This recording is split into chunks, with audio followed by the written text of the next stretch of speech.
Thanks to Sana Skin Studio for supporting the No podcast.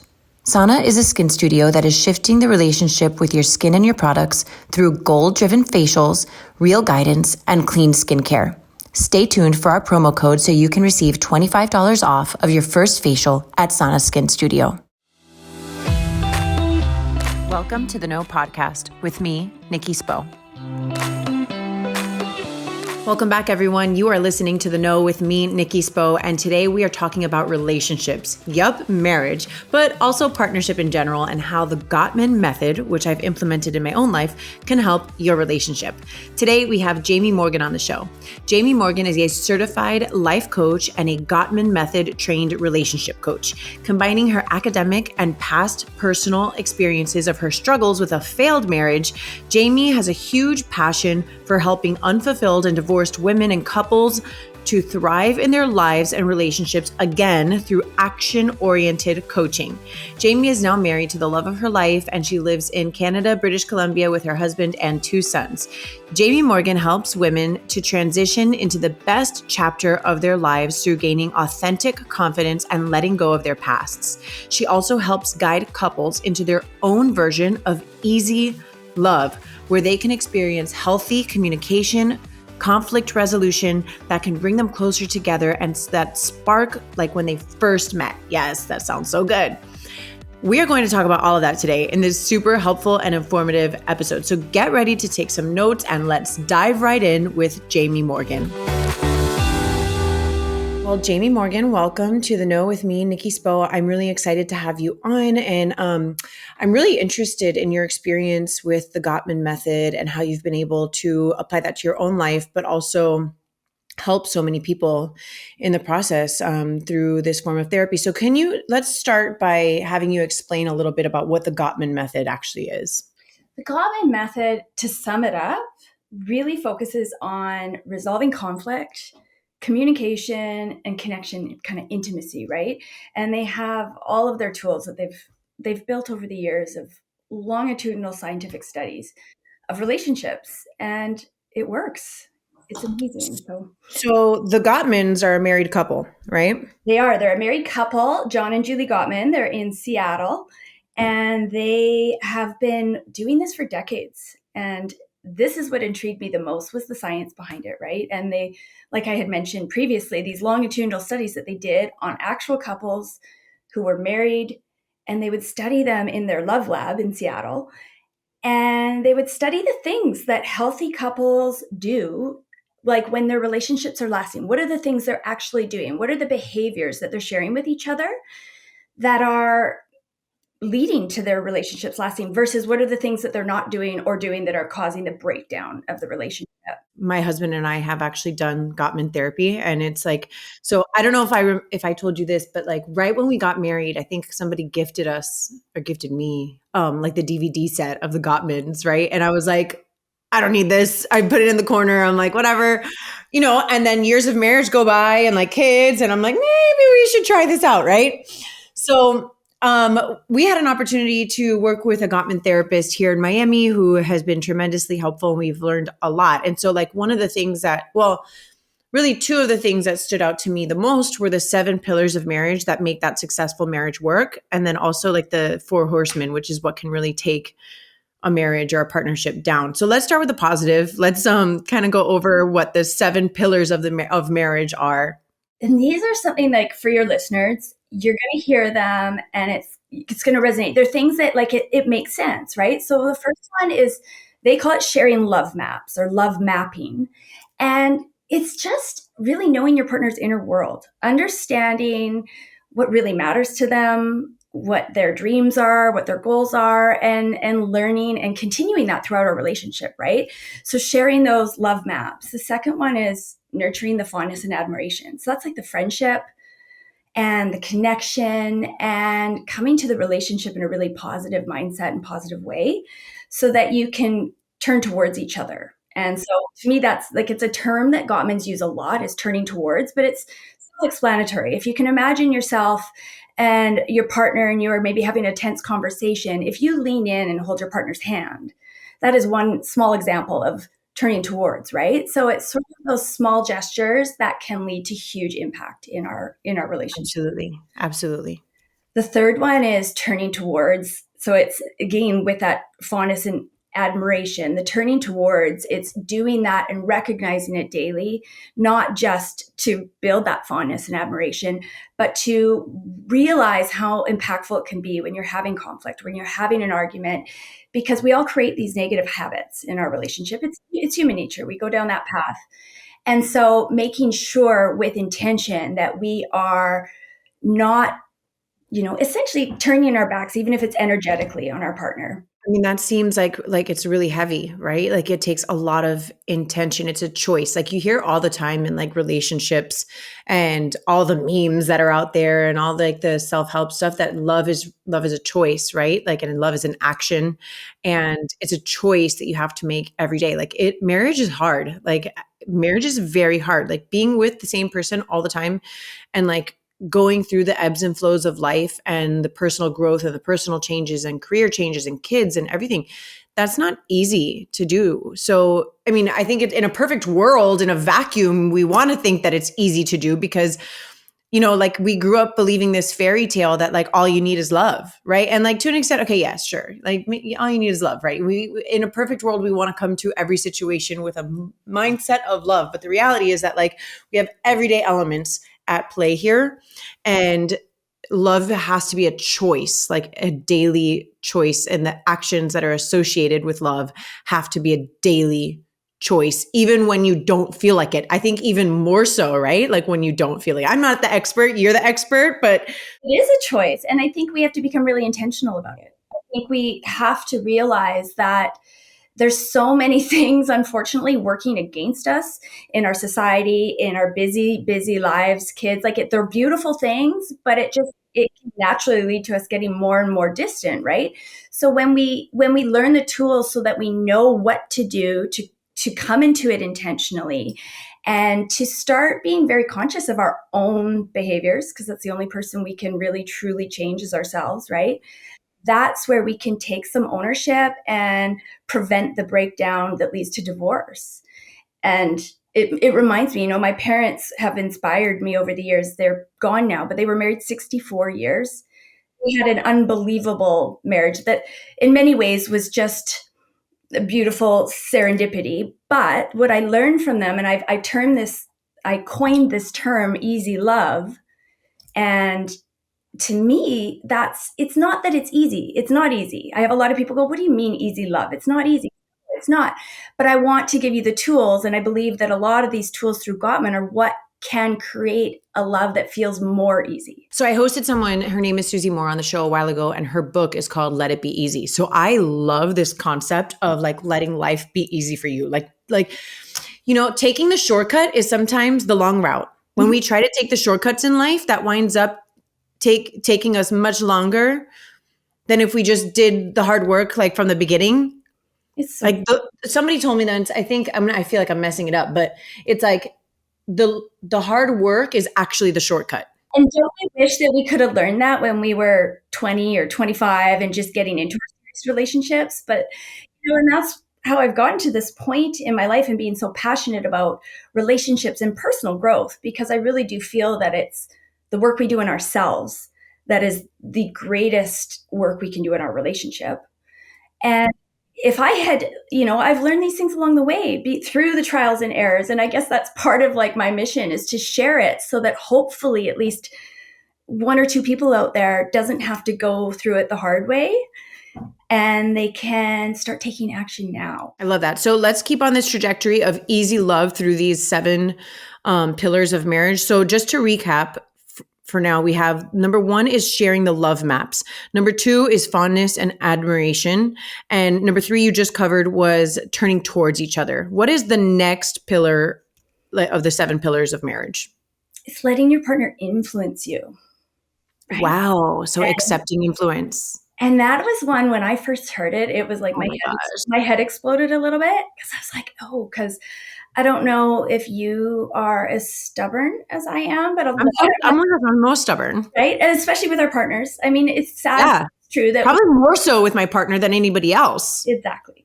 And so I think it's coming into it really consciously, choosing to hear and listen our partner a little differently, and allowing them to influence you. And what they really say is, to have influence, you have to be willing to be influenced.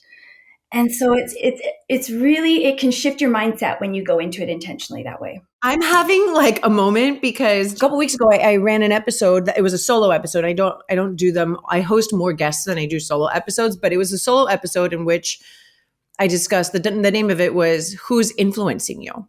And I went through this like list of people in my life that are influencing me. And I admitted, I'm like, God right now is not at like the center of my life, right? That I believe that I have a relationship with the higher power of my understanding. And if I'm honest, like how much influence am I even willing to accept from my partner? You know, like where does that fall on the scale? So it's just wild that we're even talking about this now because this has just been on my mind. It's like being a person of influence, but also being willing to be influenced. And the thing that this isn't necessarily Gottman related, but I think it's very applicable, is if you've ever dove into the concept of masculine and feminine energies, especially when it comes to relationships, it is pushing us to see that both, and it's not a gender related thing. Masculine, we all have both, but it's allowing yourself to flow in and out of both, because you can be more easily influenced when you're in your feminine versus masculine, right? And just sort of being conscious of that and like sitting back and and it's also part of, to me, it's part of listening. It's actually choosing to hear what your partner has to say and showing enough respect, which that can really be hard when you are in a time of intense conflict. But again, that's where it comes, where you can get purposeful as you learn these tools to show up differently and make a choice to try and listen more and allow your partner to influence you differently. How can we do that? Like, how can we listen more? Like in my understanding, it's like, I try to repeat what I hear, right? I'm like, I do things like saying, okay, so I'm hearing you say X, Y, Z. Did I get that right? Yes, I coach a lot of couples through that. So that's beautiful. Technique of that reflective speaking with your partner, which can really slow down an escalating argument. And it also helps us to realize how much we don't always hear what our partner actually said. We hear because our brain is translating it differently, especially if our heart rates are up and we're like, our heart rates are over 100 beats per minute. We're not thinking straight. So I think that it comes a lot, like I teach a lot about listening skills, which again, wouldn't it be brilliant if we all were taught this in school as kids? The actual, like how we can listen effectively to our partners by getting really curious. And again, it takes getting really grounded in yourself and going into these difficult conversations with the goal being to understand rather than being understood. We have to let go a little bit and that takes trust. So it takes a lot of trust in your partner, which can be hard sometimes, right? But we got to work through that. Trust that you will eventually be heard and that you will get your chance to speak how you feel. But if you go into it with the intention of wanting to understand your partner and to get really, really curious, there's this awesome like relaxation you'll see in your partner when they realize you genuinely care, you genuinely listening. It's almost like their body is like exhaling because they realize they don't have to be defensive. And they're like, oh, like she cares. She wants to hear, or he cares. He wants to hear what I have to say. And it starts this upward spiral with communication where people can feel validated by their partner. 100%. I can totally relate to this. And I think like a personal anecdote, like when I was growing up, sometimes, and I'm sure other listeners can relate to this, but it's like, I remember feeling as a child, like if somebody asked, oh, hold on, what's wrong here? What's the matter here? It wasn't to be understood. It was to then be judged. Like, I'd be like, well, I'm upset because you took my toy away. Yeah. Right? Like, I mean, a silly example. Yeah. I deal with this with my toddlers, right? Well, for sure. And it's like, well, you shouldn't be upset because your toy was taken away. You shouldn't be upset. There was like a judgment attached, right? There wasn't empathy. And something like, even on a parenting, which we're going to talk about later, about how the Gottman method can serve us in all types of relationships. We're going to get to that. But a quick example of it now is like, I try for the most part, not to say that I'm a good, like the best mom or anything, but it's something that I'm conscious and aware of. And I try to practice is like, validating my toddler's emotions, right? I'm like, I know it sucks to have your favorite toy taken away because of whatever. It's not a fun feeling. Like, and then go into why this is happening and validating their experience and still setting like a firm boundary about why the toy was taken away or whatever. But really trying to validate, like, because in my little toddler's world, like that feeling stinks. So if I ask him what's the matter and he tells me, like, I build trust by holding space for him. Yes. And saying, I understand your perspective. That really is hard. That is so hard. And you're having to deal with these big feelings. But we're willing to do that, I think, for our children. And sometimes we forget that, like, our adult partners and our adult relationships really need that support, that validation, that space that's being held for them as well. Couldn't agree more. And I think the thing that I just came up for me as you were saying that is it's hard with our partners because we just have this natural, we want to just plead our case. And we seem to naturally come in and want to go head to head. Like, I have to prove it to you. I have to prove that I am right. It can be so connecting when you just have your partner hearing you and that, just as that sounding board, even if you don't agree, is because when we don't agree, our response is, well, I got to convince them and show them that they're wrong.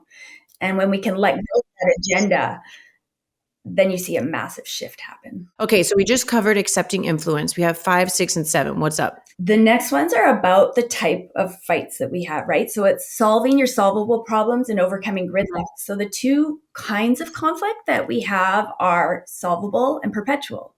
Mm-hmm. Perpetual are 69% of all of our fights, which is super interesting because they're essentially repetitive. And I think we can all like think of arguments like they have a root. Really that maybe have little differences in them, but the root of what it is, whether it's about money, whether it's about sex, whether it's who knows, we tend to have these really common themes running through. And those are the ones that we're never going to solve. And so that's where it becomes so important to master the skills of communication and being able to have healthy dialogue that can actually bring you closer together rather than tearing you apart. And a part of that is learning how to surrender and accept what we were just talking about, that we're not the same. We are different. We have different opinions, and that can be okay too. Right. Right. And then of course we've got the solvable problems, which it takes a healthy dialogue and healthy conversation to be able to listen, have the conversation, and come up with a solution that feels good for both of you. So let's move into the last one. And this is one of my personal favorites is creating shared meaning, right? Creating shared meaning. And that one, in our lives, we've got our schedules, we've got the kids, we've got jobs, and you name it. And creating shared meaning is separate from all of that. It revolves around the rituals and the shared goals that we have as couples, right? And that is something, it's actually ironically just yesterday I was speaking to a couple about this, because you have to be able to have individual goals and dreams. Those are equally as important, but to have things that you share together, because it creates this healthy environment within your relationship that makes it different from all your other relationships. Yeah. Otherwise, we're just like roommates. But when you share common dreams and goals, and where you have rituals that are just for you as a family or as a couple, those are what create that shared meaning, and that bonds us so tightly together. This conversation is so good, but before we keep going, I want to take a minute to thank our sponsors, Sana Skin Studio. The best way for me to describe Sana is that it feels like coming home. Unlike traditional facials, Sana's facials are rooted in education, and I love this so much. Every experience I've had at Sana has been a chance to learn more about my skin and its needs. I love that the facials are effective while also being accessible enough to be a monthly ritual rather than a yearly splurge.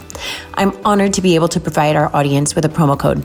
Use the code THENOGLOW for $25 off of your first facial at Sana when booking via sanaskinstudio.com. I think like when we go to a marriage therapist or a marriage counselor, you're going in because you like generally like want to fix an issue or like find that you're having a problem. You guys are stuck in this one space and we're here to work it out with the guidance of a professional, right?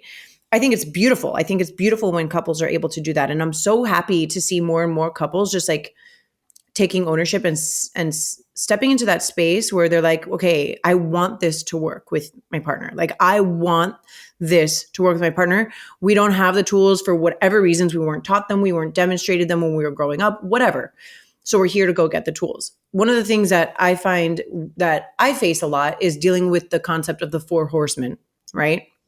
And because if everything was peachy keen, like we might not have wound up in marriage therapy, right? If things were always perfect and everything was working, like maybe you're going to go for like personal growth, fine, but like you're not going to solve problems. Like, so the issues that arise, at least in my world, are the four horsemen. Yeah. So let's talk about these four horsemen. And I bet every single person listening is going to be like scratching their head being like, oh shit, I do that. I totally do that on occasion. And and that's the thing is we spoke about it before, but we create habits. Yeah, exactly. And so we can see ourselves maybe in more than one of them, but you'll have one that really stands out for you. But the four horsemen, it's criticism, contempt, defensiveness, and stonewalling. And they are what shows up when trouble comes. So wait, say that again. Criticism, contempt. Defensiveness and stonewalling. Okay. What is stonewalling? I mean, to me, I love this one because it's exactly what it sounds. If you can imagine in your mind the vision of someone building a wall between two people, you're energetically doing that with your partner, whether it's avoiding conflict or withdrawing or distancing yourself, right? And so it happens a lot with people, your people who do the silent treatment or the breakdown in communication, you stop talking about it. You refuse to have those conversations because you don't want to entertain it anymore. That can all be, forms of stonewalling. And okay, so criticism is, it's a little bit more obvious where you can be a hypercritical and hypervigilant, right? Yeah. Over your partner's mistakes or shortcomings. Mm-hmm. Is that right? Yeah, and verbally attacking and, predominantly attacking their character and I think, again, it can come down, it starts often with petty nitpicking, and then it can get worse and worse. And like I say, getting more into a person's character after that, but it shows up. And then, so defensiveness, and you can tell me if I have this right, like defensiveness is like if you're being presented with an issue and then like, rather than like doing what we talked about, like listening openly, actually like just defending your point on why you did it. Yeah. And you're victimizing yourself. Oh, wow. Right? What? Yeah. And that sounds counterintuitive. So like, let's dive into that a little bit. Yeah. When you like, it's poor me. I don't deserve this. Look at all the things I do. Look what I've done. And it's like, I didn't do that. And you get defensive. We start to prove our point. And we build our list of why we don't deserve this, right? For most couples that I talk to and that I've seen in my own relationships, I think it shows up the most often. It's kind of a knee jerk. And that's what I said. Like when we start having these difficult conversations, it's so quickly habitual for us to go into, okay, well, I am feeling attacked. Therefore, I need to prove to you all the reasons why you're wrong and I'm right. And I'm going to lay it out for you, right? And so the antidote to that one, like, is taking responsibility rather than going into all the reasons that you don't deserve this. Okay. And then the last of the four horsemen is contempt, which my therapist always says that's like one of the most dangerous ones. And I actually didn't even know what contempt was when I learned about it. So what is contempt? Well, contempt is like insulting. It can be abusive. I always imagine it where, like, I envisioned this. I always have everything's very visual in my mind for me, but it's like that disgusting eye roll of where you almost say, I freaking hate you. Like, I don't even like you. Like that feeling, that to me is a really good description of contempt and how it feels for people. And it's the most dangerous. And it's the one out of all the four horsemen that is the biggest predictor of divorce. So is it also like a feeling of superiority? Absolutely. Yeah. And I mean, again, when you look at the antidotes to each of them, the things that can help if you're finding yourself in that position is appreciation and gratitude and showing up. And I think a lot of that comes down to mindset. So you've mentioned the word antidote a couple times. So so like the antidote to, right, a solution to contempt can be appreciation, like forcing ourselves to like stop action and appreciate rather than like hold somebody beneath us. 100%. And respect. I think that is something, that word in itself for me brings me back to when you're at the worst, when you feel like your relationship is at rock bottom. It's like coming back to showing respect, right? Purposely finding and thinking of the things that are actually working and pulling out the positive, which can be really difficult when things have gone sideways, right? Totally. But it takes that conscious shift. And that's why I said mindset before. You've got to be very purposeful of choosing to find the things that you love about your partner, even if it's as simple as like how they pour you a coffee in the morning, like finding those little things that actually are helping rather than causing deterioration. Because it's natural for us when things are hard, we focus on the things that are hard and that aren't working. And then it spirals. Negative builds on negative, right? So you got to get yourself out of that loop and choose to see what is actually working. You know what's so funny, Jamie, is that like for a while I was going to therapy so much, like personal, individual therapy, right? And like I got to the point where my life was feeling so good, but then and it was talk therapy. Like it was just like regular talk therapy that I was like, you know what? I need to stop. I need to stop coming to therapy because like I actually feel worse. I come out here and then I start to like look for the problems in my life. I was going so much and I was like actually applying these tools that I was learning into my life and my life was improving. But then every time I would go once a week or whatever to my therapy session, I'd be like, well, what problems can I tell you about today? And so I would find that I'm like, oh no, I'm looking for the problems just so I can go. Maybe I should take a break from going to the therapist, or go like maybe not every week. Maybe now I can check in once every couple of weeks. Maybe I go once a month, and those are the ebbs and flows of life, right? Like there's going to be months in your life where more stuff gets stirred up, right? But like in the season of life where things are going well, like I think it's really good to still check in for your mental health, but also have a conscious awareness of like, okay, am I looking for problems? Am I now stirring more up by just needing to get to talk about things and create more issues for myself? It's so true. And I think that it's so healthy to vent and it's so necessary to feel our feelings and process them. But I think we have to really be mindful of that fine line of where it is not serving us anymore. And that's that part of where can I feel the feelings, have a good cry, be angry, whatever, resentment, all the things. But at some point we have to stop, come back into the present moment and choose how we want our future to look.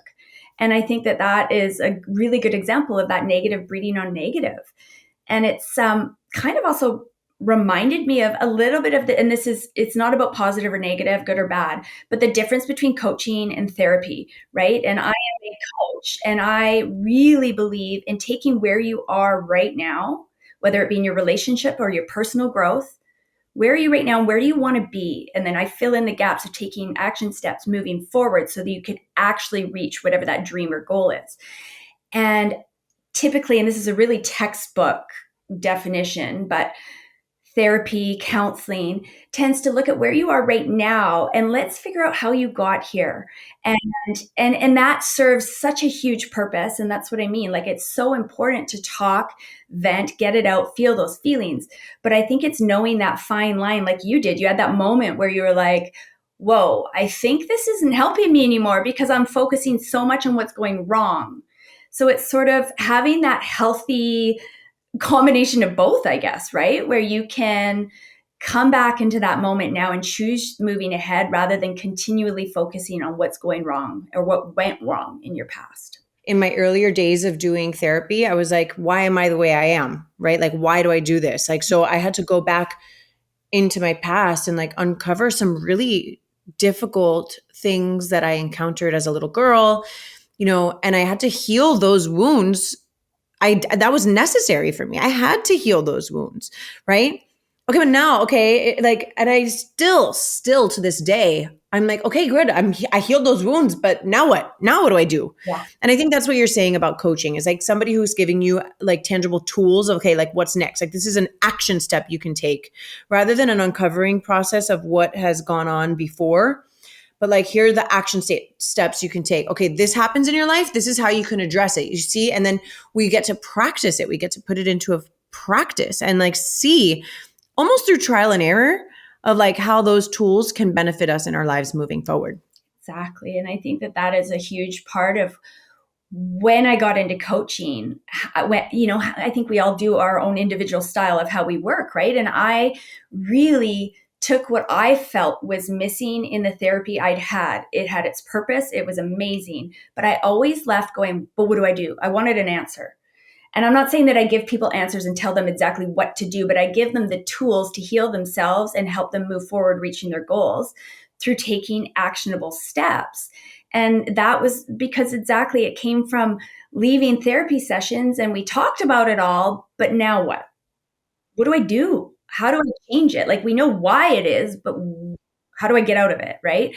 And that is something that from the beginning of my coaching career that I really wanted to do differently. For my clients that I work with is to sort of, I call it action-oriented coaching, to guide them into action steps, step by step, that slowly but surely lead them towards in the direction of their goals. So how did you arrive in this space? Like I heard you say that you wanted to be able to provide something that was like missing in the therapy field. Yes. That you thought could be beneficial, but like, how did you even arrive in that space? Had you been practicing Gottman before? Were you in therapy? I know that you're married now, and you do. Is your spouse a Gottman practitioner as well? He's doing his training right now. Yeah. So yeah, Okay, that's our really goals cool. are to continue doing this work together as we move forward. But yeah, Like John and Julie. yeah, right. I have always been attracted to therapy. I put myself in therapy as like, I think it was like 13. So which makes me laugh looking back. I think it's great, but it's just so clearly, it's so me, right? And so I love therapy. I did psychology at university and I carried on to be a massage therapist, which was totally left field. But I always had in the back of my mind that I wanted to, in some capacity, get into coaching, therapy, whatever. But at the time, I didn't even know what coaching was. So when I did discover the world of life coaching, I got certified in my level 1 and 2 here in Canada. And then I carried on with Gottman because in my previous marriage, so I am the relationship and personal growth coach who is divorced and remarried though. So what I love about it is I've been there. I get it. I've seen anything and everything that anyone comes to me with. I feel like I can go, oh yeah, I've been there too. But I was married for 13 years and we had 2 beautiful boys. We have 2 beautiful boys, Charlie and Oliver. And it didn't work. I mean, we went through probably even, I think we started therapy, couples therapy, when we weren't even married yet.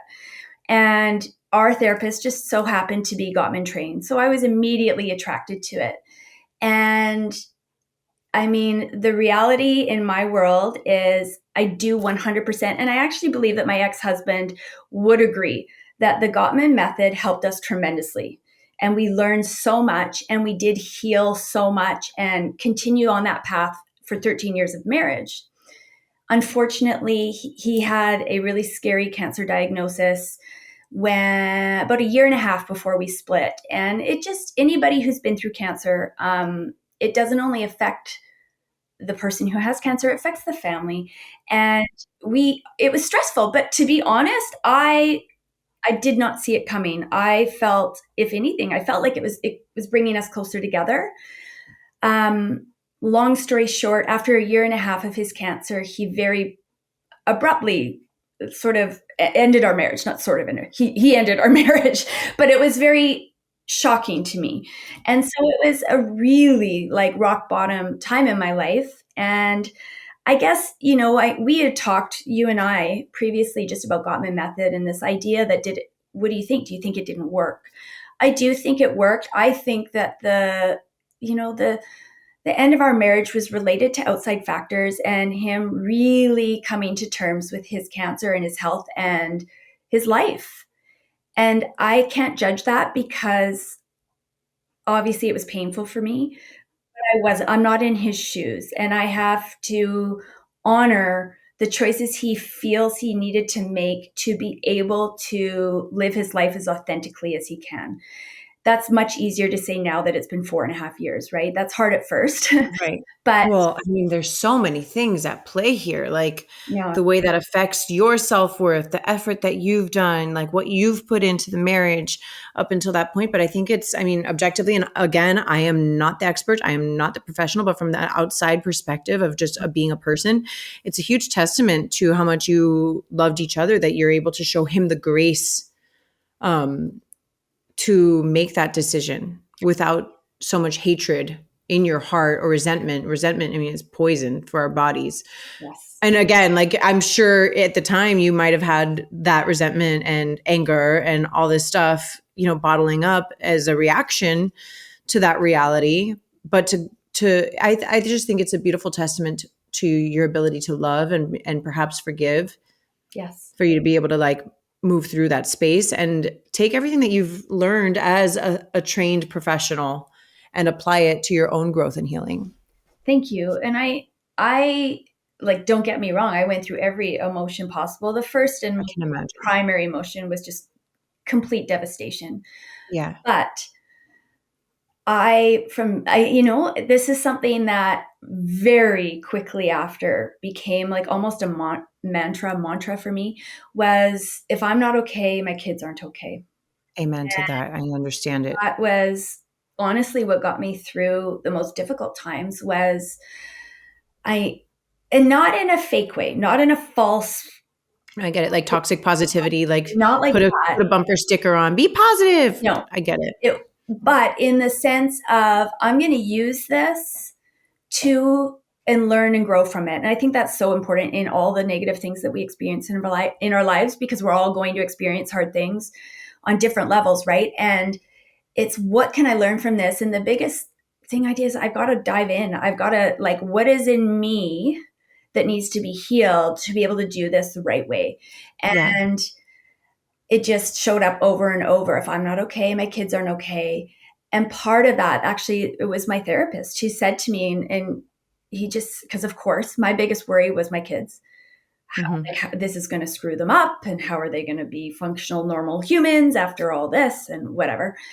And he said, Jamie, kids are resilient. Your kids will be okay, especially if you don't put them in the middle and make them choose, and don't, talk negatively about each other. And sometimes that was hard, especially in the beginning, that like there, you have a lot of hurt happening, but I held true to that. And I just see it. It's been 4.5 years, and I have been able to let go of the resentment and the hurt and, the sadness, and be able to see that it is what has allowed me to grow into who I am now, what I'm doing now. And then like ultimately to be with Justin, who is my now husband. And it's just created a different family dynamic. And I really believe in kind of rewriting the narrative on divorce. I think I don't want to also just highlight divorce like it's something wonderful, but it's not all bad. And if we can choose to see it as an opportunity for growth for all of us, and the potential for our children to have more people to love them and love them in different ways, and to be able to have more empathy and understanding for others going through similar things, then let's do it. And I think you have to really rise to the challenge.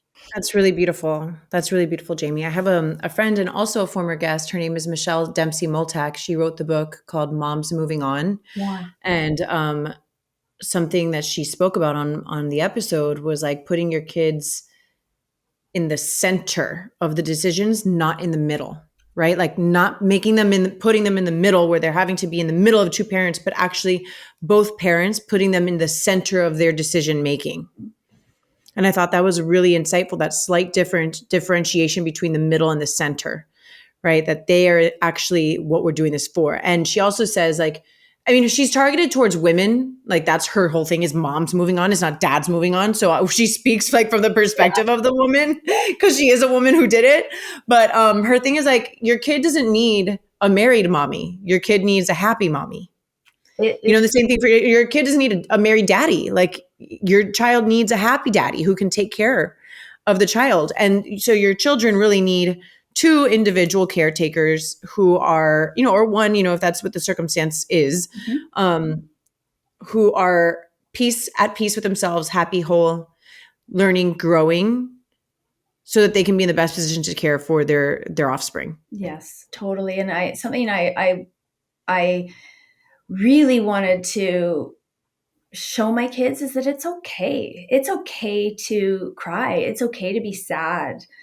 And so I didn't hide it from them. I want to be clear. I didn't drown them in it either. I tried my best to really be conscious of how I was showing up emotionally, but it was okay if they saw me teary because they knew. And I would say too, because I'm also happy. And even during hard times, I am allowed to be happy, and we can feel two very opposite emotions at the exact same time. And that's okay. Oh my gosh, And so it was actually really a cool opportunity to teach my kids how to feel what they're feeling, which I wasn't taught as a kid. So I think it's a gift. I mean, like the narrative for so long was like, don't ever let your kids see you cry. Right. And I'm like, no, I want them to see that I can overcome difficult things and big feelings. Like I want to be a model for them to do that. Yeah. And I've got two boys. And so same. It's very important to me to let them know that it's okay to feel what they're feeling. Earlier, you mentioned like the masculine and feminine. Part of the toxic patriarchy is also that we teach our boys that it's not okay to feel and like honor their own feminine side and like what it means to be a man and be tough and don't cry. And if you get hurt and what it means to be masculine, right? That we're doing a disservice to boys everywhere by not holding space for them to be vulnerable and feel their feelings. And so they grow up to be these men who are jilted and don't know how to communicate their big feelings and don't honor their internal experience, and I think that we're seeing a shift now in today's world where we are beginning, and it's so important to hold space for young boys and men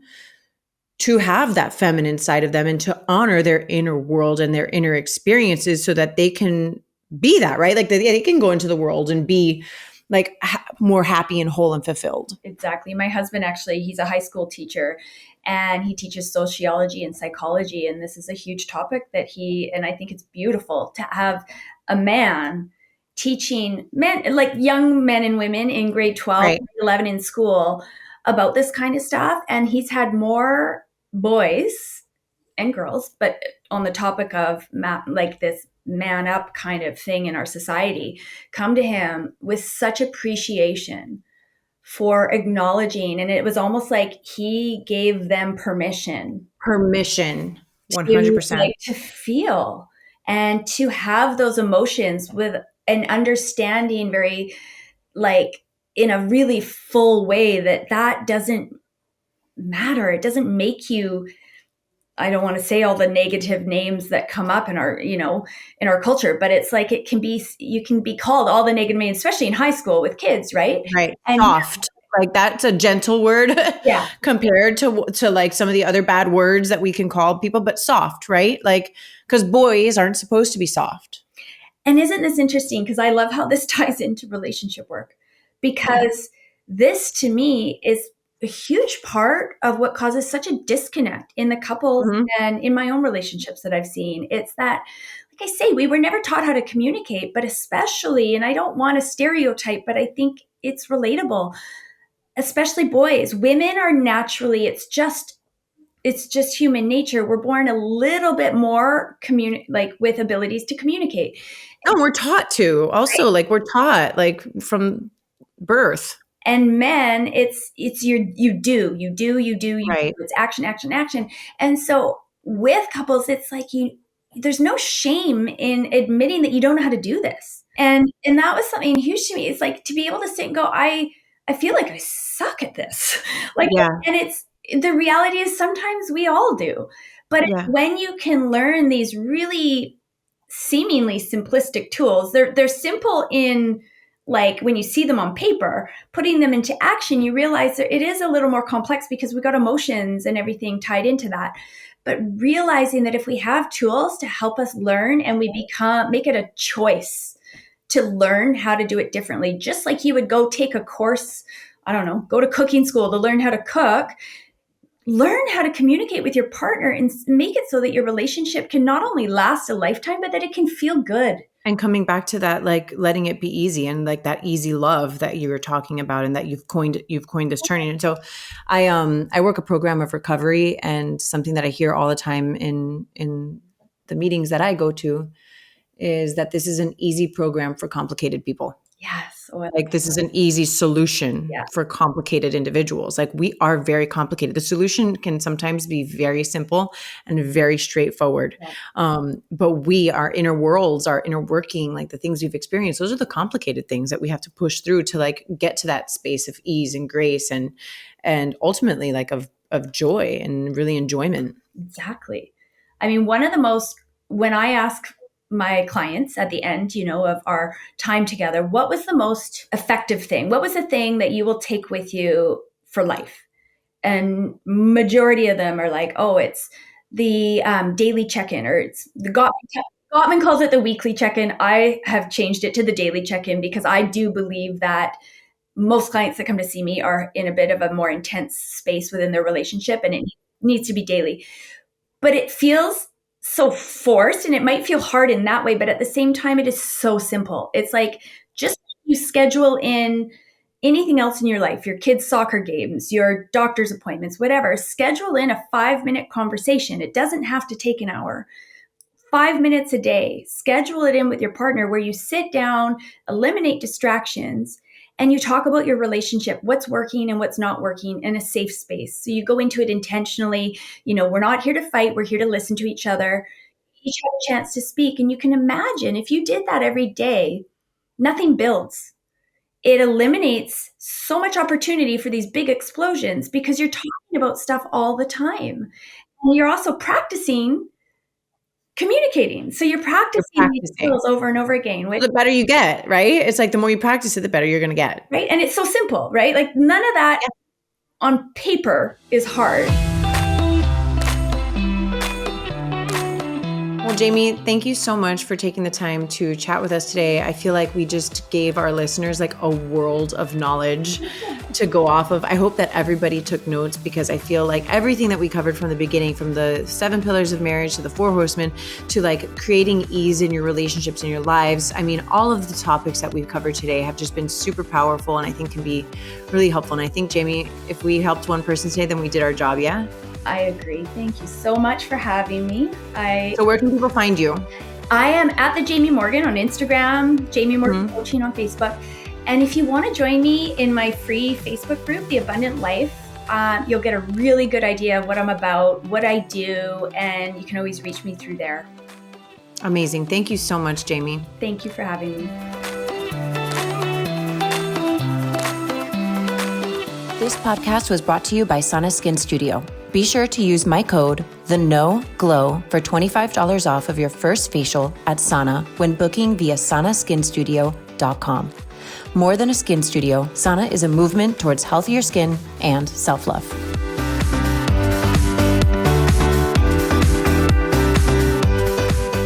Thank you so much for listening to The Know. If you loved this episode, go ahead and share it with a friend. Words are so powerful, and someone may need to hear what we covered today. And if you really loved this episode, please take a moment to rate the show and leave a review. Your comments are so important and valued, and they give other listeners insight on what to expect on The Know. You can connect with me personally via Instagram at Nikki Sap Spo and The Know with Nikki Spo. My hope for you today is that you are fearless in looking inward so that you can be your highest, most authentic self and go after the life of your dreams.